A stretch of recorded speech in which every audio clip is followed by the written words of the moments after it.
Angedacht zwischen Rhein und Reben. Impulse aus dem Kirchenbezirk Germersheim. Herzlich willkommen. Ich lade euch zu einer kleinen Zeitreise ein. Jerusalem kurz vor dem Passafest im Jahr 30 oder was 31.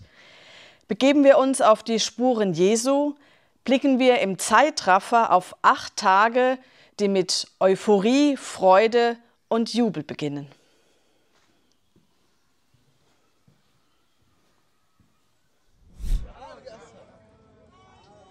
Ja, wie ein König haben sie ihn empfangen. Mit Palmwedeln in den Händen, die Kleider wie ein roter Teppich ausgelegt. Ein König auf einem Esel? Für Jesus kein Problem.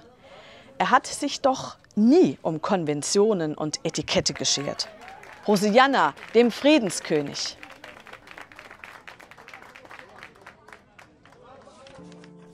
Der Abend vor dem Passafest ist herbeigekommen.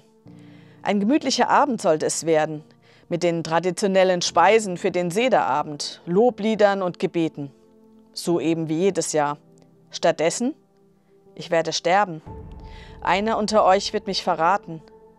Ja, auch du, Petrus, wirst mich 3-mal verleugnen.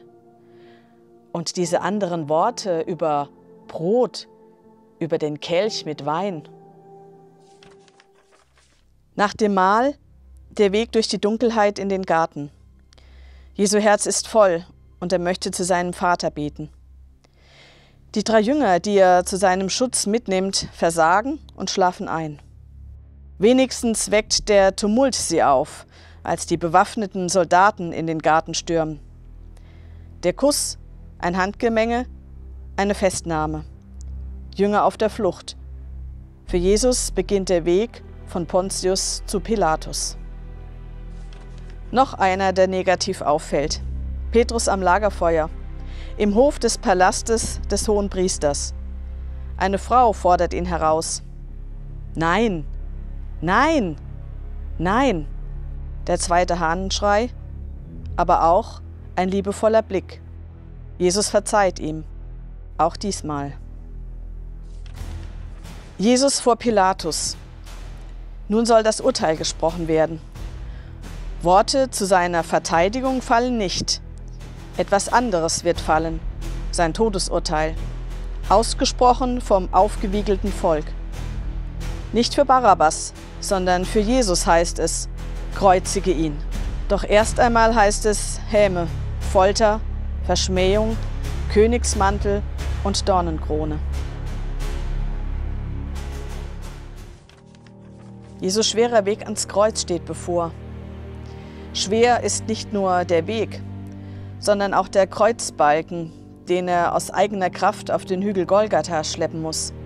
Hilfe erhält er von einem, der am Wege steht, gezwungenermaßen.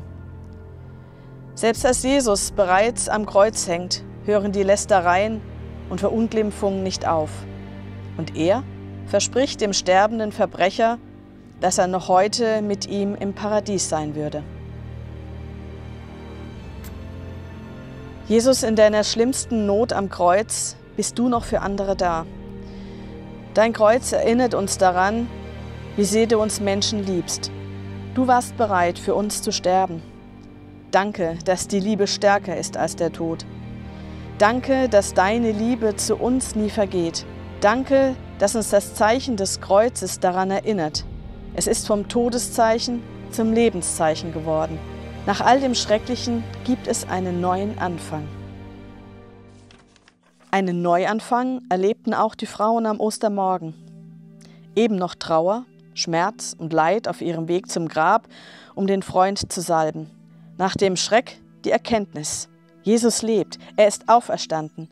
Der Tod hat seine Macht für immer verloren. Lasst uns das Leben feiern, denn das Licht hat die Nacht überwunden. Die Freude hat die Traurigkeit verjagt. Die Liebe war stärker als der Hass. Das Leben hat den Tod besiegt.